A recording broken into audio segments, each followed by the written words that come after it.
ভাবতেছেন গোপন কথা কেমনি হয়ে গেল ফাঁস? পরামর্শ নিশ্চয়ই নিজের মানুষের সাথেই করছিলেন। সর্বনাশ।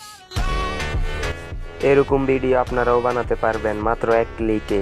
তো কিভাবে বানাবেন চলেন দেখিয়ে দেই। তার আগে আমার ছোট্ট এই চ্যানেলটি সাবস্ক্রাইব করে পাশে থাকেন।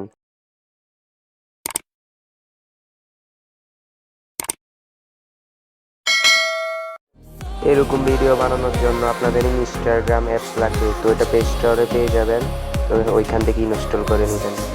First of all Instagram apps open করবেন। ওপেন করার পর নিচে প্লাস আইকনে ক্লিক করবেন। ক্লিক করার পরে যে ভিডিওটা এডিটিং করবেন ওই ভিডিওটা সিলেক্ট করে নিয়ে নেবেন। নেওয়া হয়ে গেলে এখান থেকে নিচে স্ক্রল ডাউন করলে দেখবেন ফিল্টার অপশন। তো ফিল্টার অপশনে গিয়ে এখানে সার্চ দিবেন ওরবান লেখে, আর না হলে এখান থেকে স্ক্রিনশট নিয়ে রাখতে পারেন। তো আমি এখানে আমি সার্চ দিলাম না, আমি নিয়ে নিয়েছি ফিল্টারটি। তো জাস্ট দেখেন আফটার আর বিফোরটা দেখেন, অনেকটা 4K তে কনভার্ট হয়েছে দেখেন। তো এখানে একটু স্ক্রল ডাউন করলে এখানে ডাউনলোড অপশন আছে, এখান থেকে ডাউনলোড করে সেভ করে নেবেন। ধন্যবাদ সবাইকে।